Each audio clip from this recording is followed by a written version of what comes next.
program will begin shortly. Launch sequence. Activate.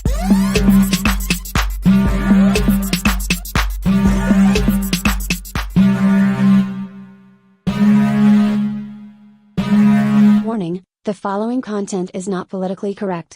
Viewer discretion is advised.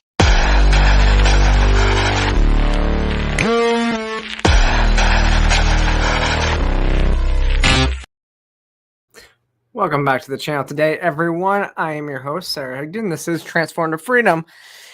And we got a good show for you today. Yeah, so it's been a little bit interesting week. I was at Freedom Fest last week.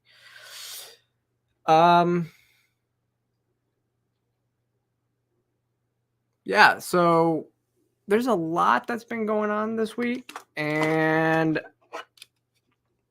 let's just get into it. So the first thing I kind of want to talk about today is, all right, if you haven't seen this, Jason Aldean, and if you don't know Jason Aldean is a country artist who was, he was actually, what music festival was that? So he was on stage during the country music festival that was the host of the Las Vegas mass shooting a couple years ago.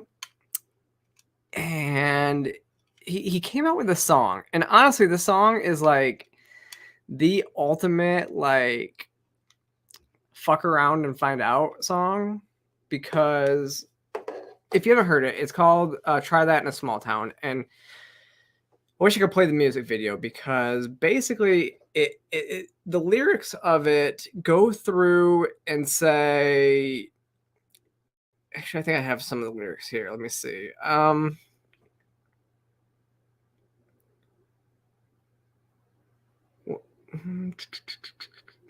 thought I had the lyrics.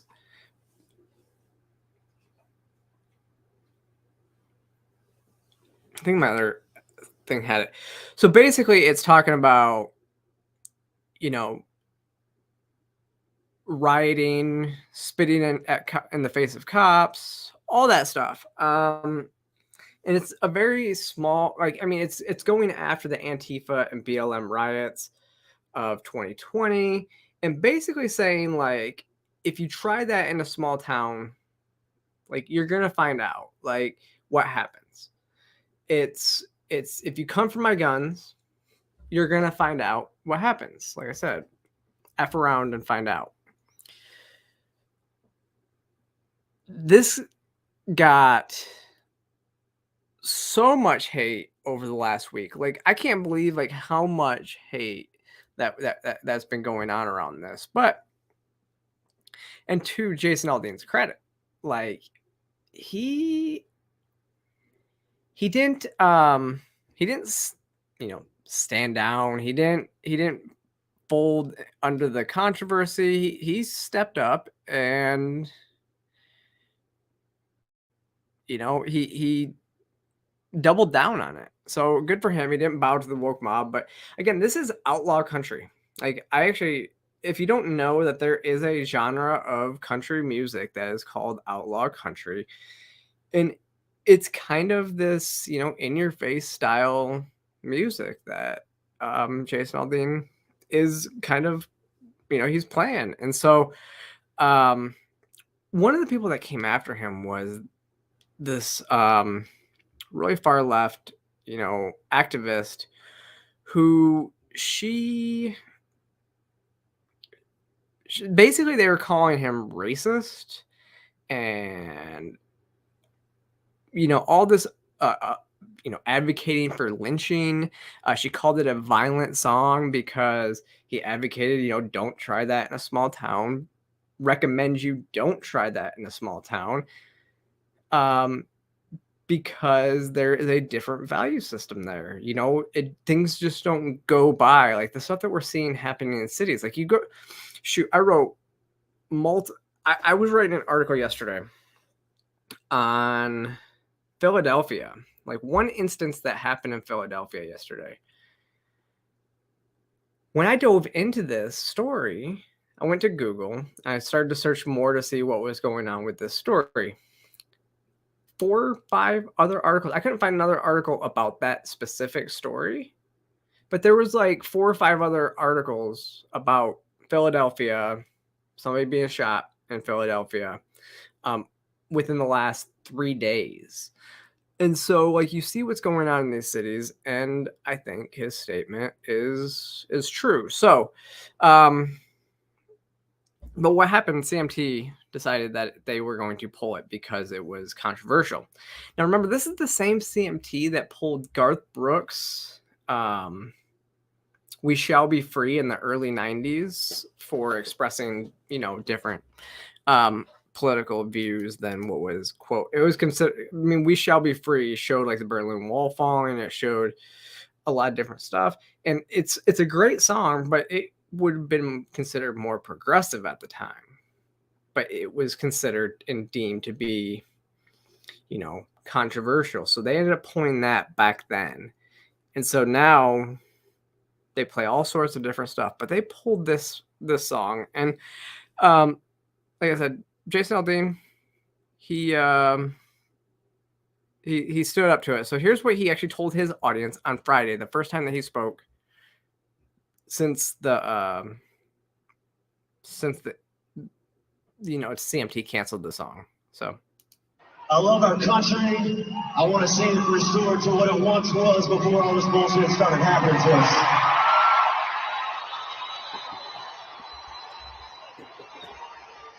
I love my country, I love my family, and I will do anything to protect that. I can tell you that right now.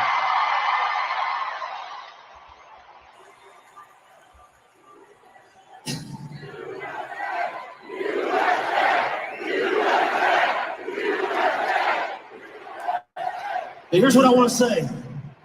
A lot of things out there, and one thing I love, you guys know how it is this day and age, cancel culture is a thing. That's something that if people don't like what you say, they try and make sure that they can cancel you, which means try and ruin your life, ruin everything.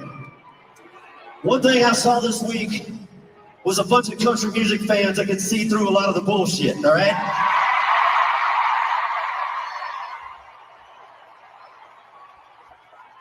I saw country music fans rally like I've never seen before, and it was pretty badass to watch, I gotta say. Thank you guys so much.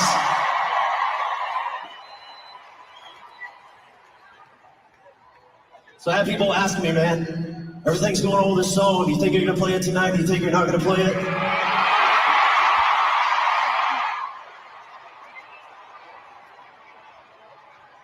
And I said, people that come to my shows, you guys know what I'm about. You know what I stand for. I've never shied away from that at all.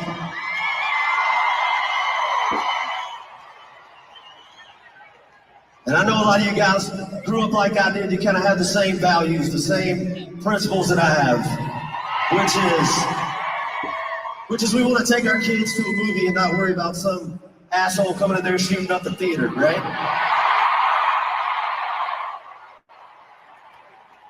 So when somebody asked me, hey man, you think you're gonna play this song tonight? The answer was simple. The people have spoken, and you guys spoke very, very loudly this week.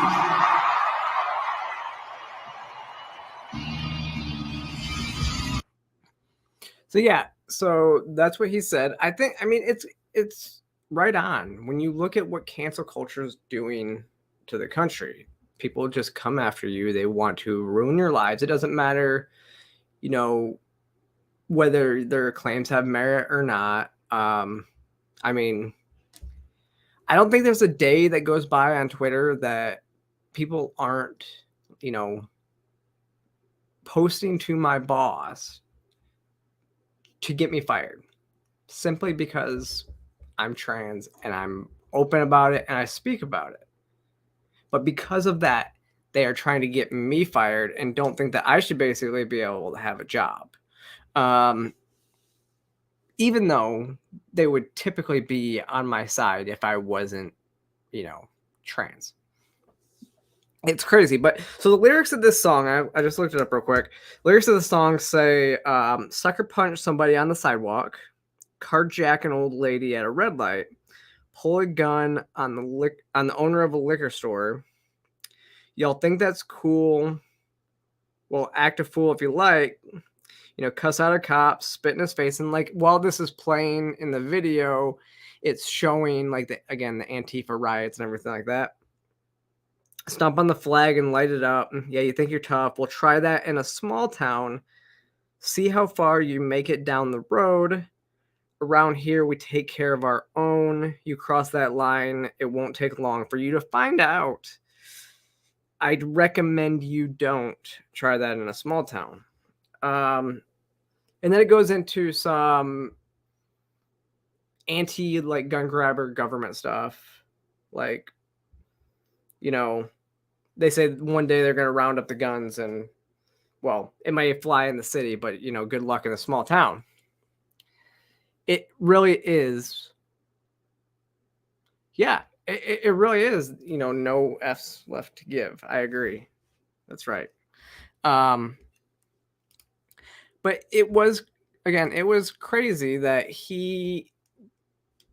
they came after him. And I mean, his statement afterwards, it was like he said this, the left-wing activist that called it, racist and violent. He said, he called the accusations meritless and dangerous. There's not a single lyric in the song that references race or points to it. And there isn't a single clip in the video that isn't real news footage. And while I can try to respect others to have their own interpretations of a song with music, this one goes too far. The song refers to the feeling of community that I had growing up, where we took care of our neighbors regardless of the difference of background or belief, because they were our neighbors, and that was above any differences. My political views have never been something I've hidden from, and I know that a lot of us in this country don't agree on how we get back to the sense of normalcy, where we go at least day to day without a headline that keeps us up at night. But the desire for it, that's what the song is all about. And like I said, I think, was it the Route 65 or the Route 60? Which music? I can't remember what route it was. It was the music festival. Jason Aldean was on stage when the gunman opened fire. Like, we have to remember that. He knows this better than just about anybody. He was on stage, gunman starts open fire, he moves out. Some people have been like, well, his small town stuff didn't really happen there. But again, this is, what is he supposed to do? Yes, he ran and hid in security. What's he supposed to do? Somebody shooting out a window. I thought that I saw that argument on Twitter and it just didn't make sense to me either. But I mean, he's got support. There's been a lot of support coming from him. Actually, it was, again, Friday night. So another country artist, Cody Johnson, put out a statement at his show in Cincinnati. So here's what he said. We live in a town when everybody gets pissed off at Jason Aldean for putting out a song.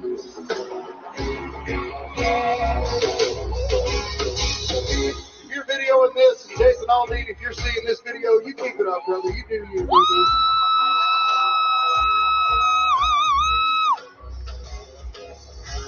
Being patriotic makes you an outlaw. Then by God, I'll be an outlaw. I'm going to play you an outlaw song. It goes like this. Here we go. I like that. I think that was one of the best things that I heard in a while, that when he said, if being patriotic makes me an outlaw, then by God, I'll be an outlaw. I didn't actually see what happened with the U.S. soccer team. I know there was some controversy about the U.S. women's soccer team and the national anthem, but it seems like we do live in a time where people are so anti-U.S. And anything that's patriotic or anything like that, it gets condemned by groups of people. I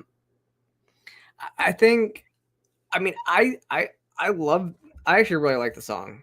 Some people said that the courthouse that was in the video was like the place of a lynching or something like that, but apparently it also was shown in Hannah, Montana. So I don't know what that's all about. I don't think that ever was the intention, obviously, and honestly, what I saw a lot of was people conflating the words of this song. So basically, criminals that do these things, if you condemn these criminals, you then must be racist, which is a racist statement in and of itself, because just like when we talk about LGBT issues, right? So if we call somebody a groomer, they say that grooming, the term groomer is an anti-LGBT trope. But who's really making the connections between the term groomer and LGBT? It's those on the left. So if it's an anti-LGBT trope, who is the real homophobe? It's the left, because they're the ones that are conflating the two. Same with this. If you conflate these crimes with race, with a certain race or any race, who's really the racist in all this? I'd say it's probably you.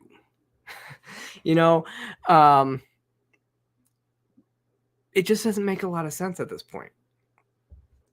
But yeah. So I thought that was an interesting story from the week. It was a big topic this week. But probably the biggest topic other than that was this damn Barbie movie. Has anybody, I'm curious if anybody in my audience has actually gone to see the Barbie movie. I did not. So I am curious to see if any of you have gone to see it. No, I have not. I haven't gone to see Oppenheimer either. I don't see a lot of movies in theaters. Actually, Sound of Freedom was obviously the last one that I saw in theaters. But this whole Barbie movie thing too has kind of gotten interesting. So I've heard a little bit about it. I've heard that the movie itself could be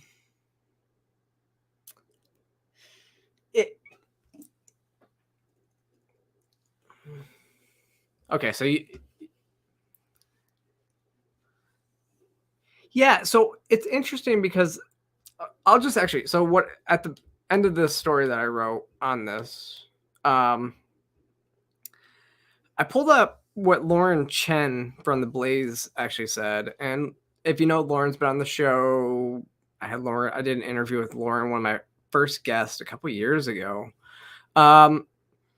She said the Barbie movie literally has Ken trying to bring the patriarchy, explicitly called it the patriarchy, to Barbie Land and amend the Barbie Land Constitution to remove Barbies from position of power.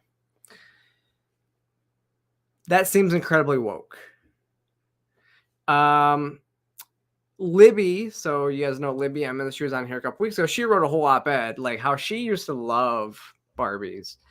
And then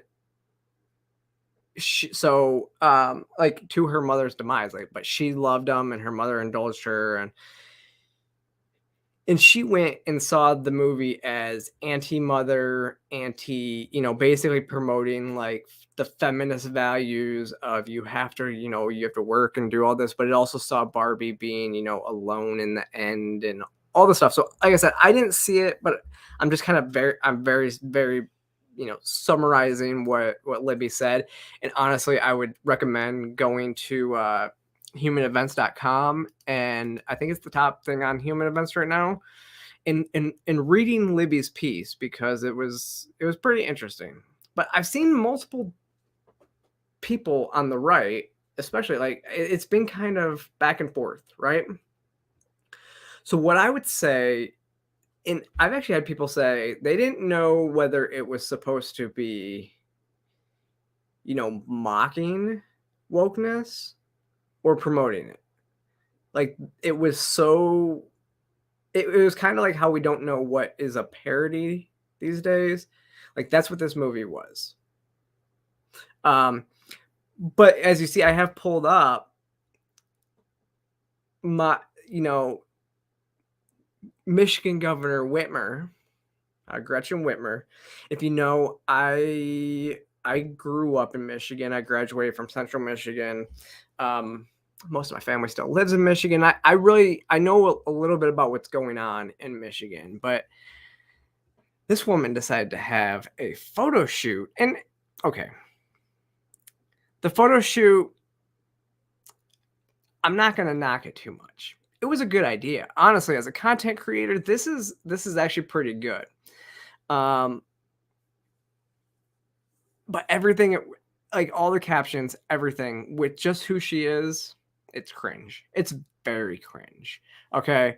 To do this. But like I said, as a content creator, this is actually, it wasn't too bad, but it was cringe to do the photo shoot at the Lansing Capitol, all this stuff. And again, just don't like Governor Whitmer, but it was kind of funny. The first thing said was her outside was a Barbie outside the Capitol that said, "Come on, Barbie, let's go govern." Yeah, she called herself Governor Barbie, which is really weird. I had fun writing this article, so I was given some creative freedom to be a little bit witty. And so what Governor Barbie Whitmer means by govern is passing laws that would make it a felony to use the wrong pronouns for a person that they feel intimidated or threatened by. Because if you haven't seen, the Michigan House passed HB 447, which makes it a felony if you simply feel intimidated and threatened by, which would actually make it it could make it a felony if somebody misgenders you, because words are violence, remember? So if somebody misgenders you and you feel threatened, then that could be considered a felony in the state of Michigan if this law passes. And it's expected to, because unfortunately, my home state has Democrats in both chambers and Whitmer. So,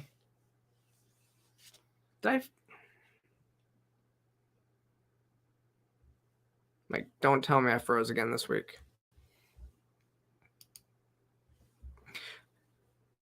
I did freeze again this week. Okay. I think it's back. No, so... And so that's the way that it could be in the state of Michigan. Now, the next one was the real world can be tough. Why take it? Michiganders in Michigan, we're investing in every corner. The governor is trying to. Yeah, that's why I thought I was freezing. I'm trying not to. I don't know why. Like I have high speed internet and it works great, but for some reason, I think I'm at the point where I need a new computer. So if you guys want to super chat me and help me get a new computer, that would be great. So the governor is trying to send out rebate checks, $180 in rebate checks, to prevent the income tax rate from dropping from 4.25 to 4.05, which was written into a 2015 law, and it and so if she has to spend so much money. Yeah, she has to spend so much money on so you don't it's not me. You've been noticing on YouTube, people having issues. Well, and then it could be an issue with StreamYard. And that's what I use, is StreamYard, which I love StreamYard. They have a nice platform and everything like that, but it just seems to slow everything down. I still do think that I'm in need for a new Mac. I think my Mac is from 2015, and these things, they last for a long time, but I haven't been able to upgrade the software because I don't have any memory storage on it anymore. So that's where I'm at. But to go back to what I was saying is in 2015 the law, so they have to spend so much. If they break a certain cap on spending, then they don't have to drop down in income taxes received. But if they go under that, then they do. So they're trying to send out rebate checks, which is like one trip to the grocery store for some people on these rebate checks, whereas an income tax reduction would be a much better benefit to just about everybody, right? So she's not really looking out for the best in Michigan. She's just looking to not.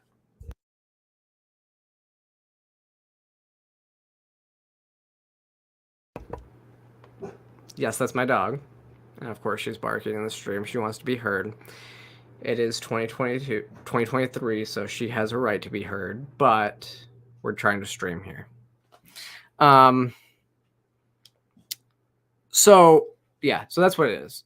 Now, my favorite one, maybe one of the, oh my gosh, Courtney, thank you so much for this super sticker. That means so much to me. You don't even know.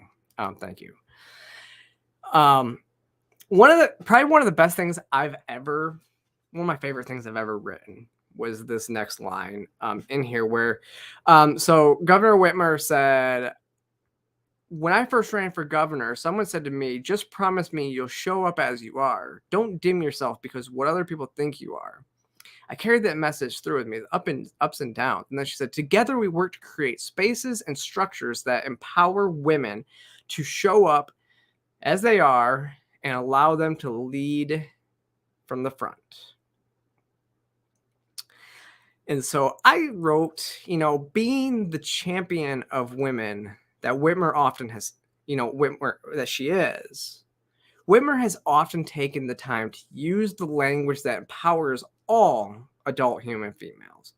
Like when she referred to them as menstruating people when she was discussing Roe v. Wade.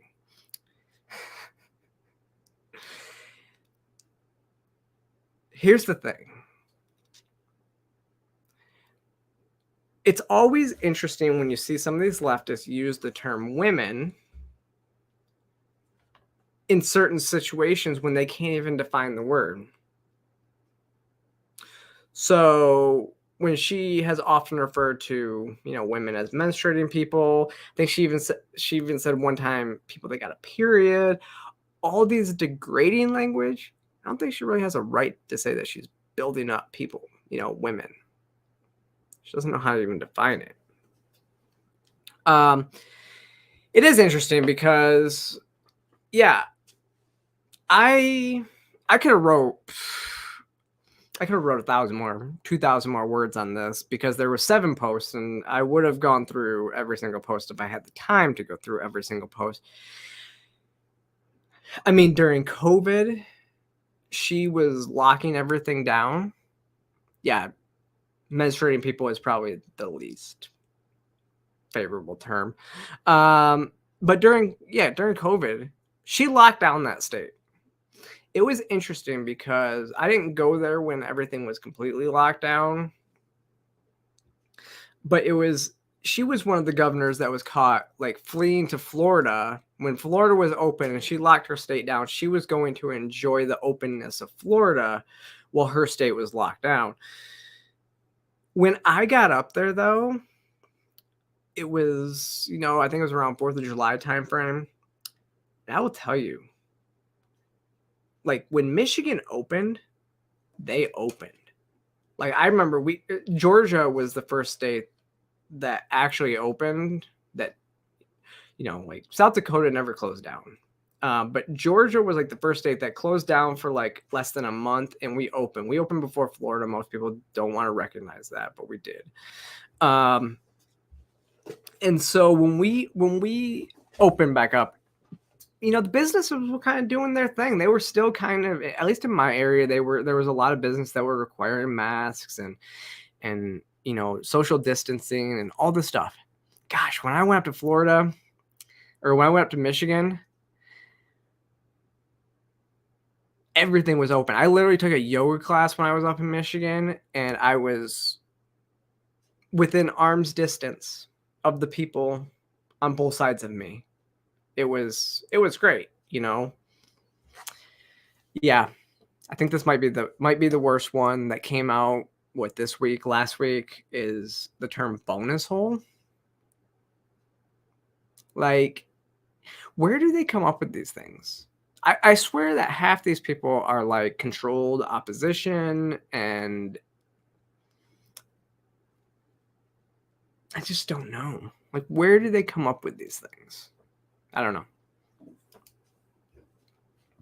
But yeah, I can't stand her. I actually sent this piece over to my dad, and he was like, God, I can't stand her. And so,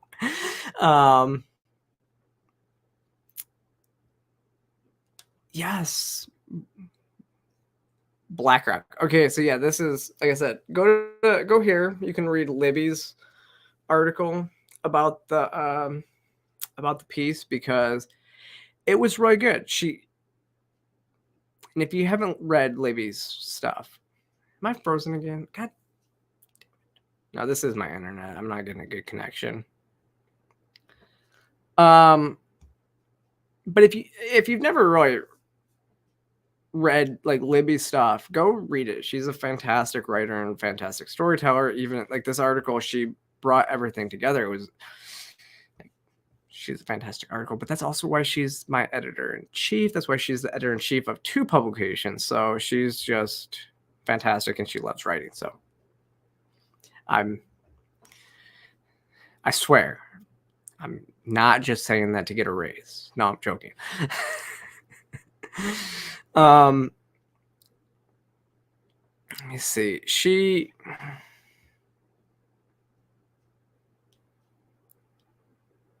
had a lot to say about this, but she basically said the new Barbie movie is an anti-motherhood, man-hating tangle of daddy issues posing as a tale of female empowerment. Yeah. So Courtney, you said you're going to go. So you're going to go see Barbie before Oppenheimer. Okay. I see. I do like this. It's the man-hating tangle of daddy issues.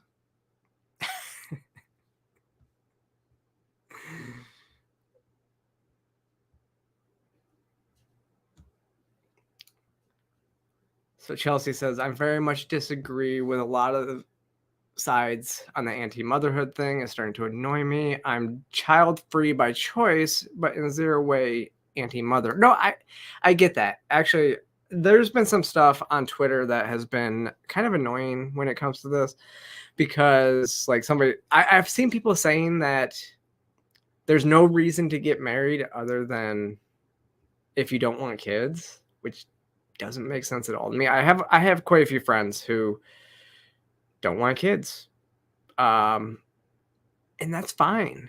I actually have people people that are really close to me that don't want kids, and you know what? And they got married. So marriage is about life commitment to your partner, not necessarily about having children. And yeah, I honestly, I think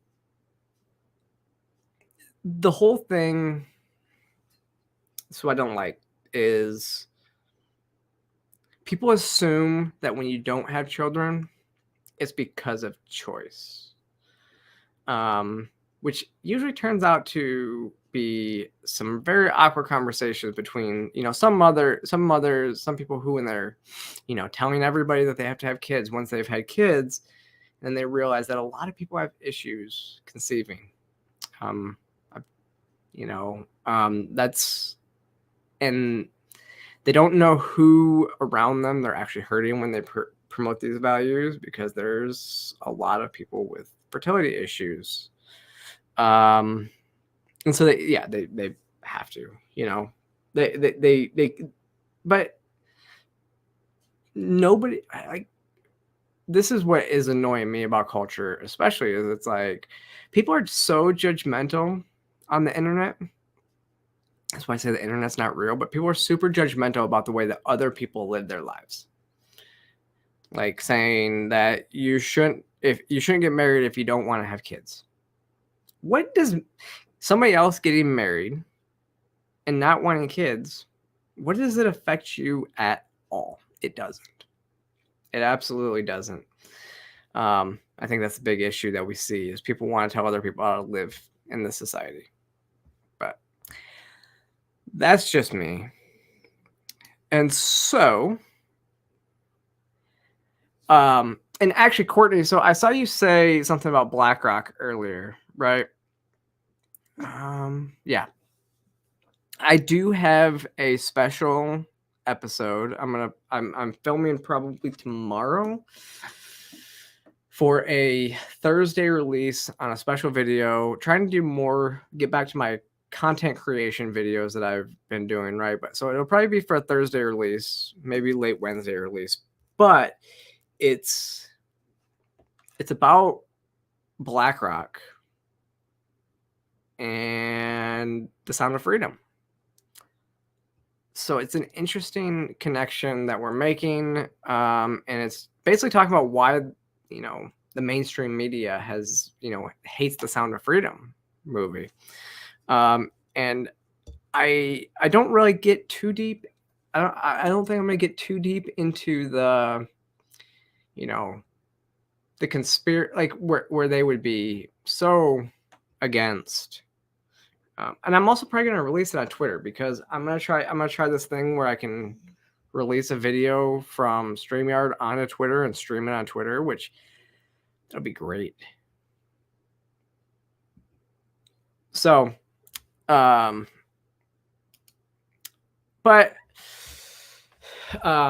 so that will be coming on Thursday. Now, the last story I have for today is the big news that's been announced yesterday, which is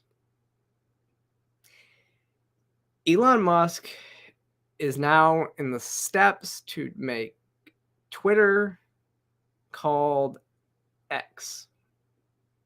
So X.com now redirects to Twitter, and they are beginning their brand transformation. Look, it's always going to be Twitter.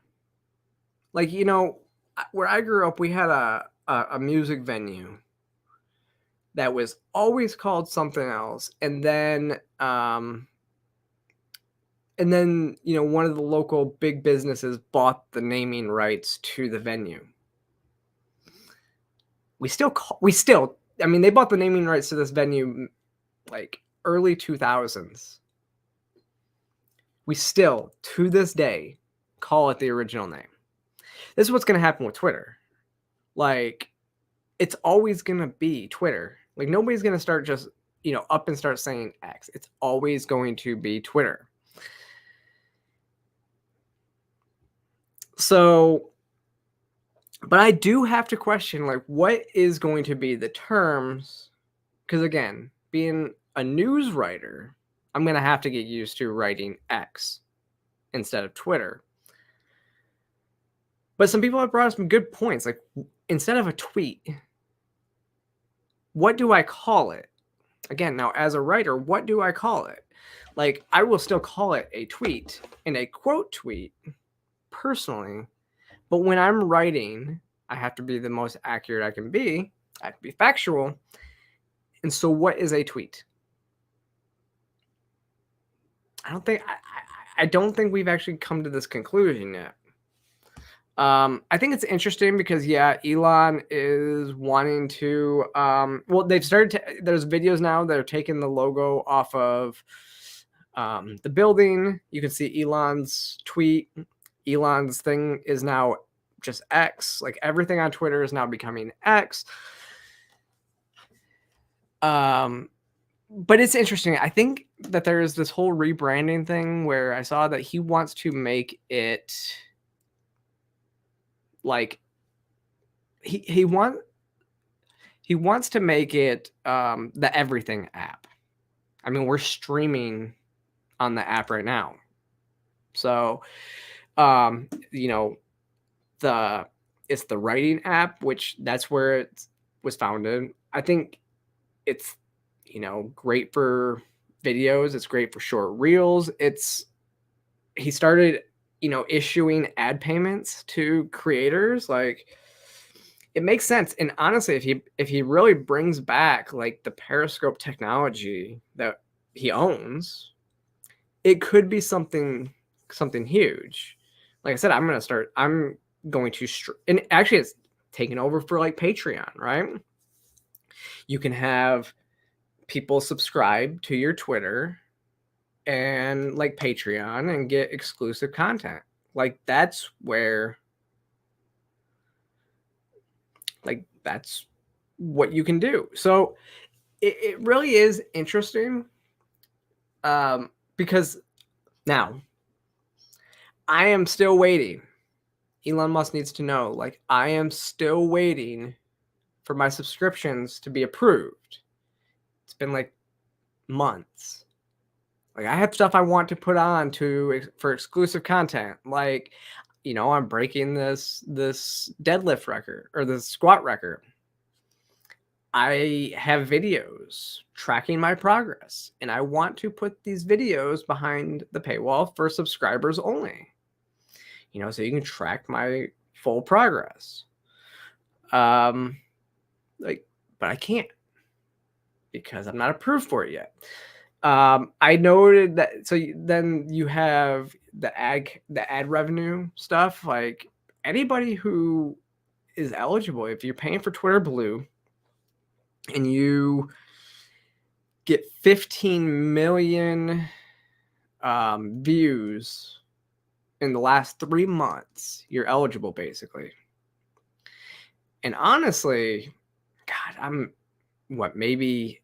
I was 3 million views away from 15 million in the last 3 months. So I'm close to being able to get ad revenue. Like, that close. Like, share my tweets. I'm that close. But I also feel like I've been shadow banned ever since I used the word tranny on Twitter. I feel like I've been shadow banned. The freedom of speech, not freedom of reach thing. So yeah, I don't know. I don't think this is. I mean, it's just gonna be weird trying to get used to saying X instead of Twitter. But I don't know. But he needs to get on some of this stuff. Like,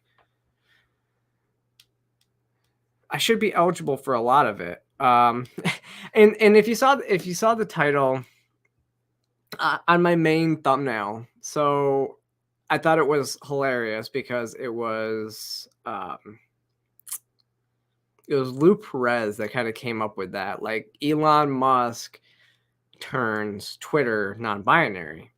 Because actually, if you didn't know, you can get the M, the F, or the X on your passport, and the X is for non-binary. So your passport can actually be non-binary, and that's what they use as the X. So basically, Twitter's just non-binary now. I don't know.